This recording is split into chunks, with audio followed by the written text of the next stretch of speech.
March 25ರಿಂದ April 26ರವರೆಗೂ ನಡೆದ 2023-24ನೇ ಸಾಲಿನ SSLC ಪರೀಕ್ಷಾ ಫಲಿತಾಂಶವನ್ನು ಕರ್ನಾಟಕ ಶಾಲಾ ಪರೀಕ್ಷೆ ಮತ್ತು ಮೌಲ್ಯ ನಿರ್ಣಯ ಮಂಡಳಿ ಇಂದು ಪ್ರಕಟಿಸಿದೆ. 73.4% ಫಲಿತಾಂಶ ಬಂದಿದ್ದು, ಉಡುಪಿ ಪ್ರಥಮ ಸ್ಥಾನ ಪಡೆದಿದ್ದರೆ ಯಾದಗಿರಿಗೆ ಕೊನೆ ಸ್ಥಾನ ಬಂದಿದೆ.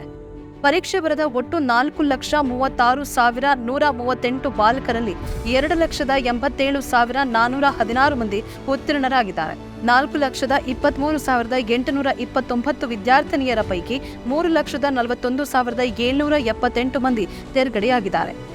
ಬಾಗಲಕೋಟೆ ಜಿಲ್ಲೆಯ ಮುರಾರ್ಜಿ ದೇಸಾಯಿ ಶಾಲೆಯ ವಿದ್ಯಾರ್ಥಿನಿ ಅಂಕಿತಾ ಬಸಪ್ಪ ಕನ್ನೂರ ಅವರು 625ಕ್ಕೆ 625 ಅಂಕ ಪಡೆಯುವ ಮೂಲಕ ರಾಜ್ಯಕ್ಕೆ ಪ್ರಥಮ ಸ್ಥಾನ ಪಡೆದಿದ್ರೆ, 7 ವಿದ್ಯಾರ್ಥಿಗಳು 624 ಅಂಕಗಳೊಂದಿಗೆ 2ನೇ ಸ್ಥಾನ ಪಡೆದಿದ್ದಾರೆ.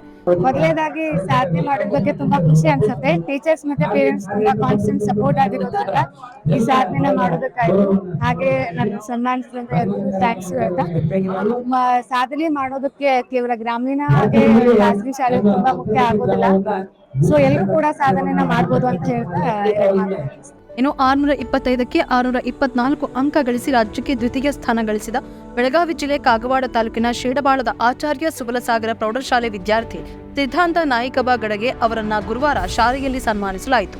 ಇನ್ನು ಶಿರಸಿಯ ಮಾರಿಕಾಂಬ ಸರ್ಕಾರಿ ಪ್ರೌಢಶಾಲೆ ವಿದ್ಯಾರ್ಥಿ ದರ್ಶನ್ ಸುಬ್ರಾಯ್ ಭಟ್ ಕೂಡ ರಾಜ್ಯಕ್ಕೆ ದ್ವಿತೀಯ ಸ್ಥಾನ ಪಡೆದಿದ್ದಾರೆ.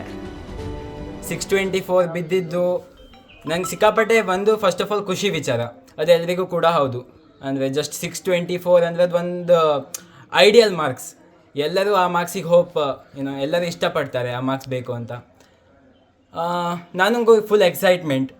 ಬಟ್ ಈ ಟೈಮಲ್ಲಿ ನಾನು ನನ್ನ ಟೀಚರ್ಸ್ ಸಪೋರ್ಟ್ ಆಗಲಿ ಅಥವಾ ಪ್ಯಾರೆಂಟ್ಸ್ ಸಪೋರ್ಟ್ ಆಗಲಿ ಅದನ್ನೆಲ್ಲ ನೆನ್ಪು ಮಾಡಿಕೊಳ್ಳೇಬೇಕು. ಯಾಕೆ ಅಂದರೆ ಪ್ಯಾರೆಂಟ್ಸ್ ಸಪೋರ್ಟ್ ಇಲ್ಲದೆ ಅಥವಾ ಟೀಚರ್ಸಿನ ಸರಿ ಗೈಡೆನ್ಸ್ ಆಗಲಿ ಇಲ್ಲದೆ 624 ಮಾಡೋದು ತುಂಬಾ ಕಷ್ಟ. ಇದೇ ಮೊದಲ ಬಾರಿ 3 ಪರೀಕ್ಷೆಗಳನ್ನು ಪರಿಚಯಿಸಲಾಗಿದ್ದು, ಮೇ 3ನೇ ವಾರದಲ್ಲಿ 2ನೇ ಪರೀಕ್ಷೆ ನಡೆಯಲಿದೆ. ಉತ್ತೀರ್ಣರಾದ ವಿದ್ಯಾರ್ಥಿಗಳು ಸಹ ಉಳಿದ 2 ಪರೀಕ್ಷೆಗಳನ್ನು ತೆಗೆದುಕೊಳ್ಳಬಹುದು.